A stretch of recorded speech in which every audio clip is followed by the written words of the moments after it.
Daddy D. If it ain't going down at the Bunny Ranch, it ain't going down at all. It's going down at the Bunny Ranch. Going down. Hello, and welcome back, listeners, as well as viewers. My name is AliceLittle, and I am a legal sex worker here at the world-famous Moonlight Bunny Ranch, located in Carson City, Nevada.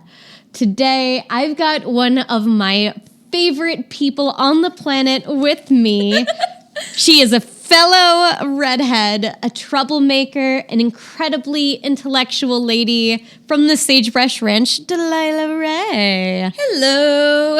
Oh, you're here. Oh my gosh. I'm really excited. I've wanted to do this for so long. Oh, it's finally happening. It's happening. It's happening. Happy dance, happy dance. Yes. So as everyone can see, or like not actually see, you are wearing a hat. Would you tell us a little bit about why we can't see you? Yeah, so I am one of the ladies at the ranches who chooses to not show my face.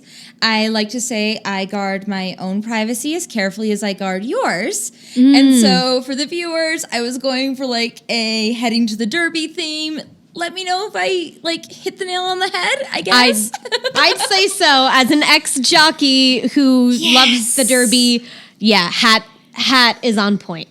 I'll be honest, like my goal is to go to the Kentucky Derby and like the most ostentatious, huge hat, like people 5 rows behind me can't see anything. But no, there's so much stigma around being a sex worker. And I've been a sex worker since I was 19. I started while I was getting my first 2 degrees. I love it.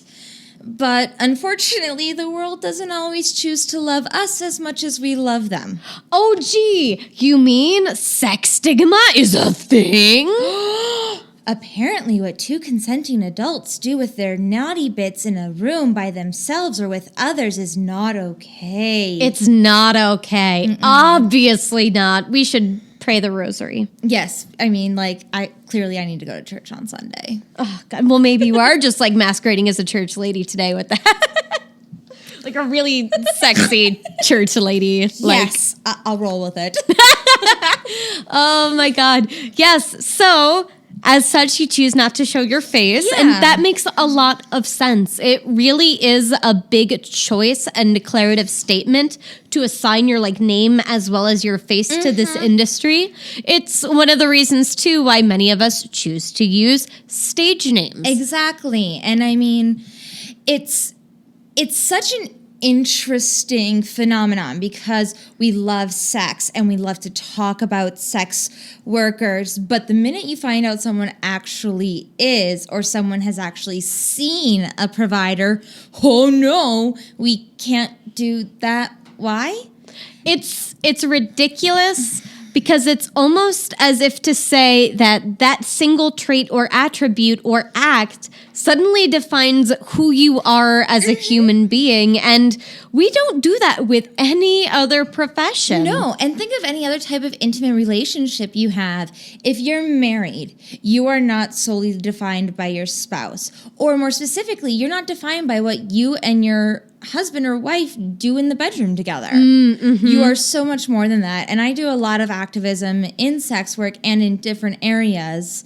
I do environmental activism. I do anti-violence work. Yes. Oh, yeah. We've so needed. Yeah. And unfortunately, the reality of this world is if people find out that I also love and embrace sex work, I could lose credibility, and that's weird. That's weird. Stop doing that. Yeah, it's Let really me show my face. Yeah, it's really unfortunate. It's unfortunate because it prevents you from being able to advocate on that next level for sex work issues because it's almost as if to say, oh, if they are for this, then whatever other opinions and work they do in other areas is suddenly less than and less valued. Which, if you think about it, sex work, especially when you talk about just advocacy for healthy relationships, advocacy for healthy intimacy, advocacy for healthy, pleasurable sex, being a sex worker adds to that. It really does. And It's just really ridiculous to think that society is still very limited in their viewpoint, but it's nice to see that things are changing. I'm sure, as you've seen in politics, I believe 2020 is really going to become the year of the sex worker in terms of conversations around decriminalization. A lot of states have some really positive legislation moving forward. And so, you know, check your state. Lots of good things happening and lots of activism that needs further support too. Because none of these other outside initiatives so far have been successful. And unfortunately, that still leaves us as being the only state that has this beautiful thing. And it's one of the reasons too why so many do travel here from out of state to participate in the legal system that we have here. And sex work is just, it's beautiful. Like, that sounds hippy-dippy. It sounds hokey. It sounds hunky-dory. It's the best, though. But it is. There is something truly unique and beautiful about this industry. And I feel like those of us that participate within the space as providers gain so much from our guests in terms of knowledge, experience. Yes. It very much so goes both ways. It does. I have learned so much about myself and the world I live in and just everything by learning from my clients. And I've been able to teach my clients so many things. It's such a beautiful give and take and such an experience that I envy people who don't get to have it. Yeah, it's almost like not just an exchange of emotionality and intimacy, but almost an energy exchange at a certain level, because you are participating in this very unique place together in a way that we usually as humans don't get to interact anymore. Let's be honest, our society doesn't exactly encourage intimacy or communication or touch. Yeah, think of how touch-starved Americans are. Preach. Like, just think for a minute. When is the last time you as a listener had a genuine, just a hug, just a long 30-second genuine hug?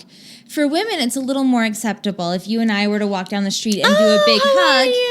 No one thinks oddly of it, but male touch, however, is so stigmatized. Oh, it's not gay, no homo, man. Like, my dudes, calm down. Hug your friends. Like, just Please. as a favor to me, give your friends hugs, lots of hugs. It's good for your brain. It is. I mean, if babies need held, if children need held and touched, why do we think we suddenly outgrow that it's adults? It's ridiculous. And they've actually done studies. I can't quote them. I'm sorry. I left my encyclopedia of research about sex at home. Oh, it's fine. I do this like every other episode where I'm like, well, actually, your fun fact for today. Oh, no, go for it. Yeah, no, they've done studies that show when you add intimate touch, whether it's platonic, like just two friends, family, like dad hugging son, mom hugging dad, sister hugging brother, whatever, or even romantic and sexual touch, if you increase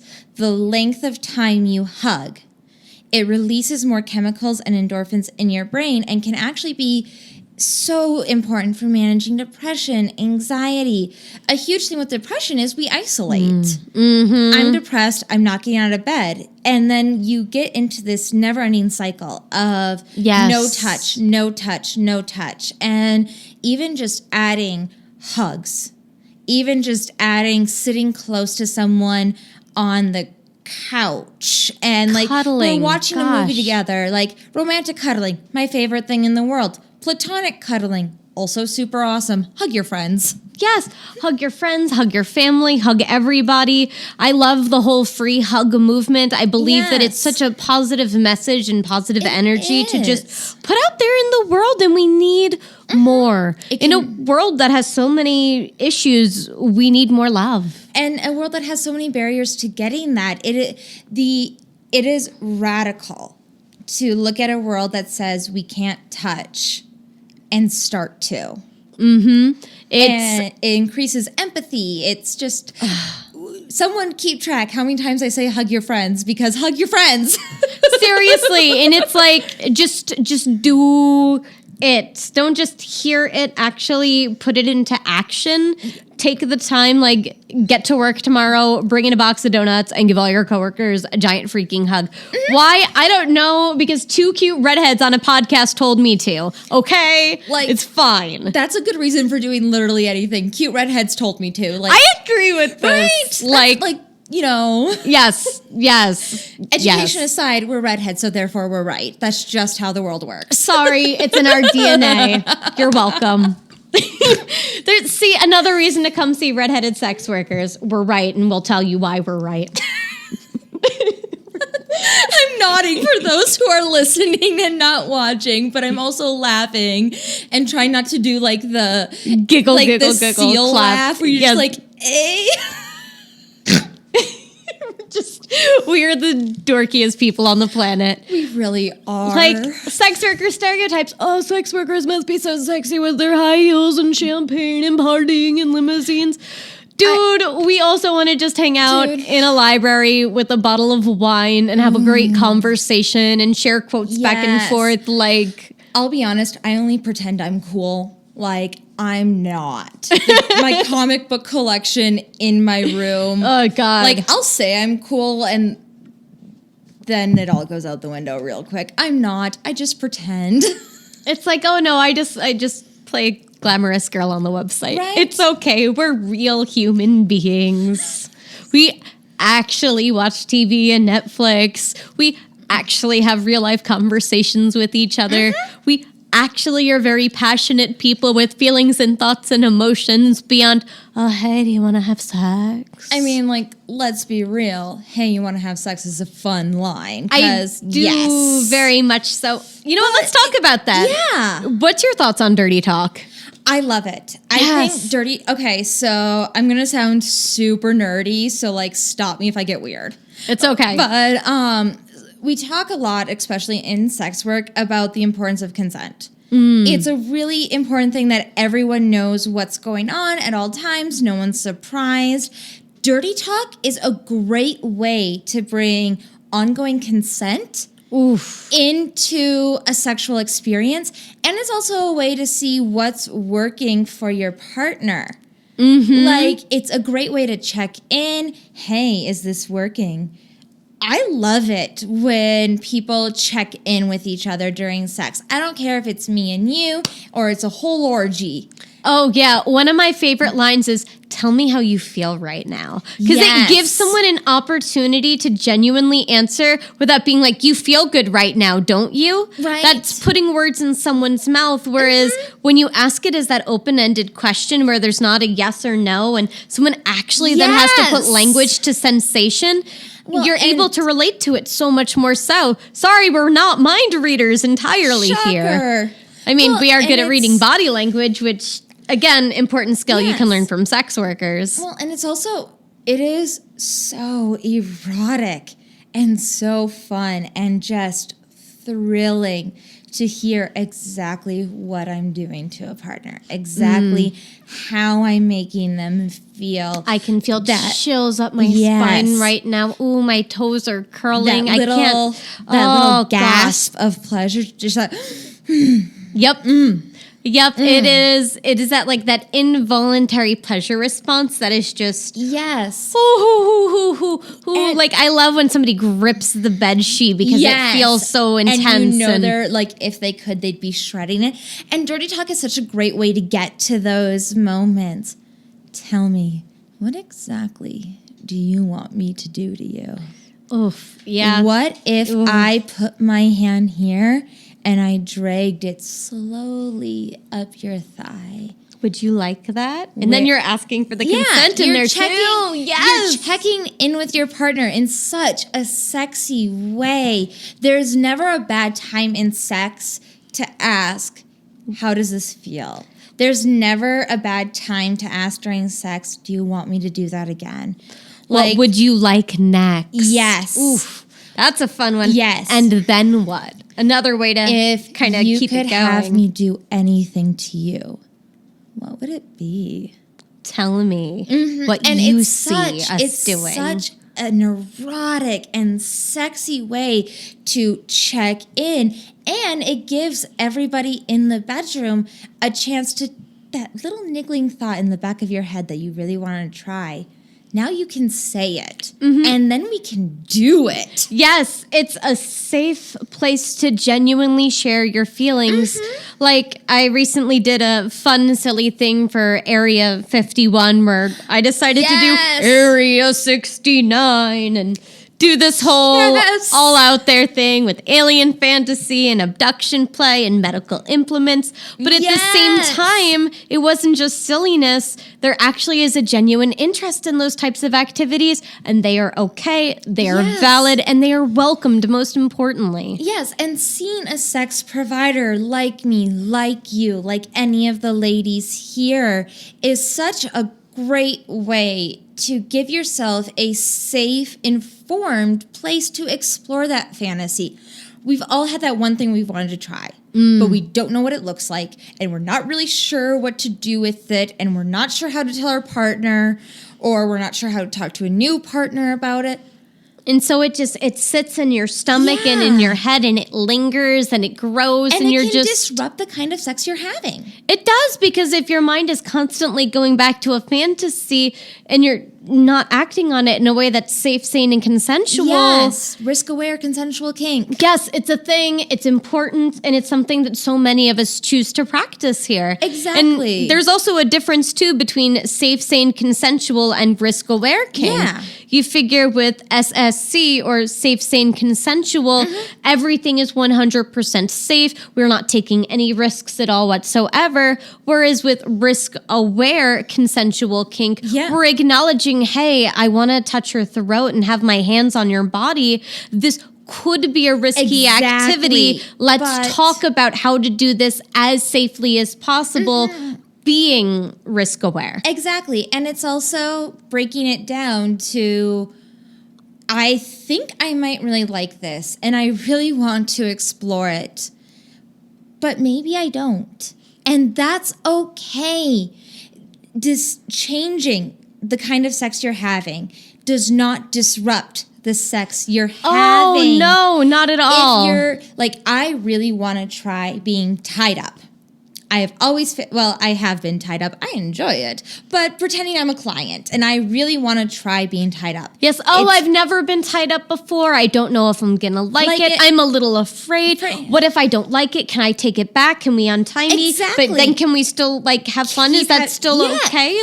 Could we do something else? Is that also okay? And seeing a provider gives you so many tools for, one, communicating all of that to us. Because again, not mind readers. Please use your words. There's no such thing as too much information. It's true.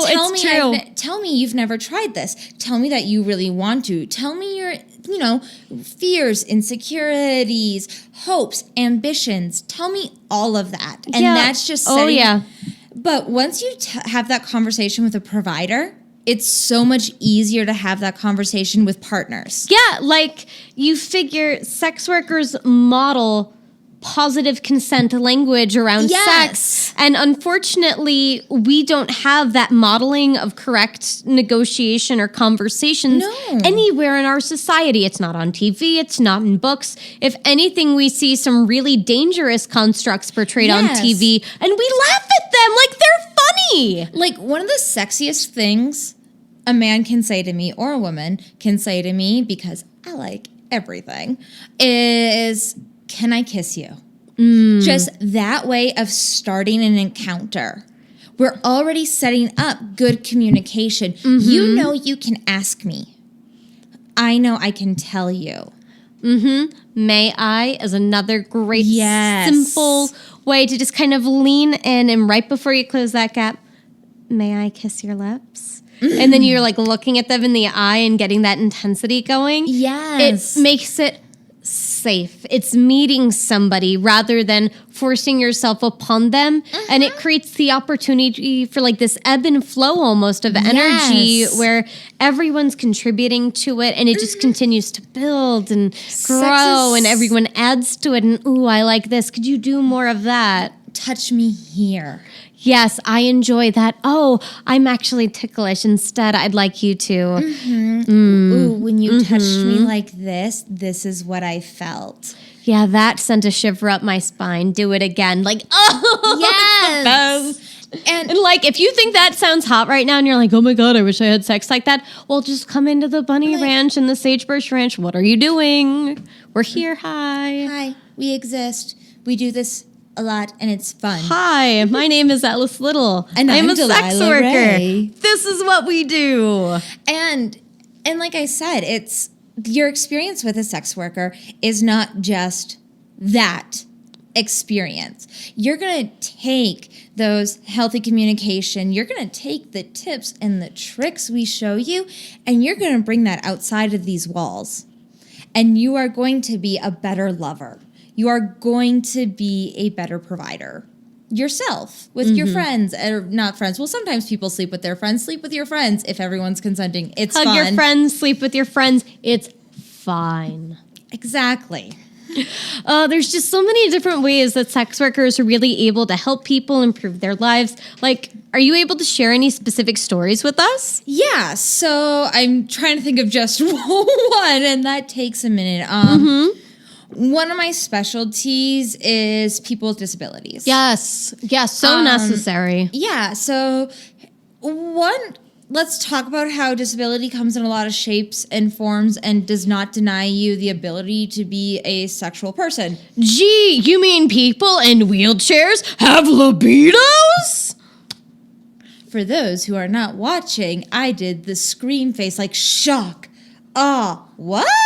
No, and it's how we talk about sex and disability is so gross and creepy, and It infantilizes people. It's disgusting. Just rude. Like, it is. I do not have a physical disability, so I cannot speak to personal experiences of other people. That is not my job, but I can say what I've done with people. Giving people the chance to really explore their bodies and what feels good, what doesn't feel good, and the ability to explore a partner's body.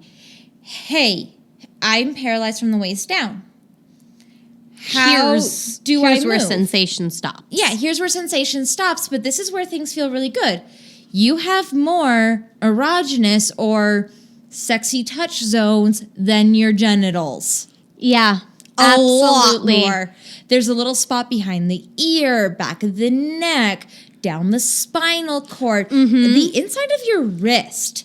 Like, Yes. And so many of my guests with physical disabilities, loss of limb, have said that their sensation spots have changed and if not evolved and become hypersensitive, where it Exactly. ends up working in their benefit. And that's just such a beautiful thing. And I love being able to learn so much from that lived experience, getting to connect Exactly. with people. Well, and figuring out what positions work. Someone may not be able to lay flat down. Okay, do we use a wedge? Yes. Do we use pillows? How do we arrange our bodies to make things pleasurable? And Sciatic pain, let's go Yes. ahead and use a sex sofa. Oh, Yes. you have some difficulties with your hips. Did you know that you can actually use a sex swing to get the same kind of momentum without having to use your hip joints? exactly. Back pain. There's a lot to work through. I also work with people on the autism spectrum. Again, very, very important. Yeah. Shocker. You're still can be a sexual person if you want to be. And what I have found with a lot of my clients on the autism spectrum, just giving space to explore. Like, this is going to sound super weird, but desexualizing sex. Yes, just a tiny little bit by deconstructing it so it's Yeah. an understandable concept. And- because, okay, guys, let's all be really, really honest here. At some point in your life, you just want to be like, wow, I wish I had a vagina because I just want to take a look and touch and like see what's Learn. going on down there. Well, and think like, of how terrible our sex ed is. and And that is a normal, That's a- normal wanting thought. to look at someone's body, wanting to learn what these parts are, what these parts do, how these parts work is normal and it is healthy. The difference is most of us are so inhibited by our own stigmatization of it Yes. that we don't feel comfortable asking for that. Whereas someone on the spectrum may not have those same limitations, inhibitions, and stigma Yes. and actually choose to then have that learned lived experience. And it enhances your sex life because does, if God. you know what parts are, how parts work. Anatomy, physiology. Trust me, those two things are your superpowers in the bedroom, not your penis size. Like, Yeah, that's and not honestly- the thing at all. Pro tip, penis size doesn't matter. It doesn't. And also, penis and vagina aren't bad words. They're body parts. Get over it. Thank you. And also, vagina is the interior. The exterior is a vulva. Today you learned on the BunnyRanch podcast. See, Anatomy we're and- educational, informative, and sexy. But even with that, helping couples reconnect. Oh my God, yes. How many people struggle with that? Yeah, how many people have been in a relationship and they love their partner? They are just so in love, but there's a disconnect. Bringing a third person into the bedroom is not inherently a wild, crazy, kinky threesome. It can be that. That's fun, but that's not the only option. Sometimes it's like your computer breaks. Okay, let's go ahead and call like the experts to come by and fix my computer. Yes. Oh no, something's not going right in the bedroom. Let's go in to a sex worker and have them help us troubleshoot what's going on. Yes.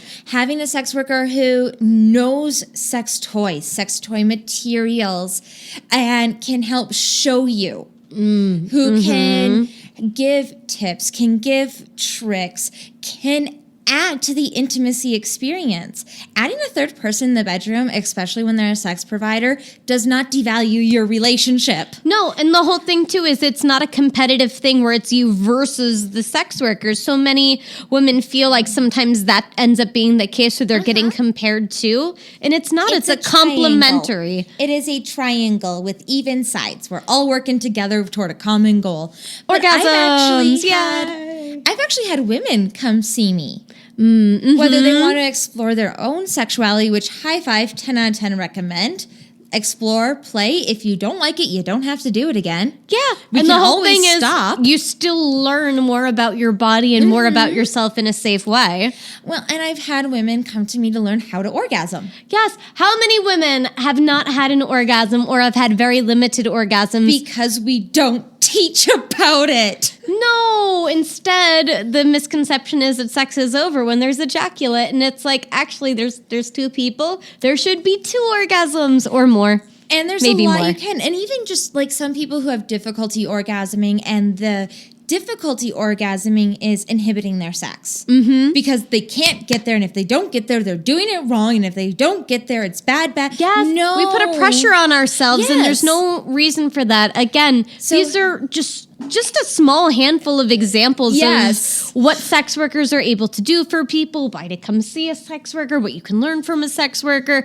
Like, gee, if you haven't come for a visit yet, I'm really curious to know what's Yeah. stopping you. Why not? Yes, What- like, that's what- the real question, not why should you, it's why shouldn't you almost. And what I want to hear is, what questions do people have about their sex life? Like, what is that barrier that you have, whether it's physical, mental, emotional?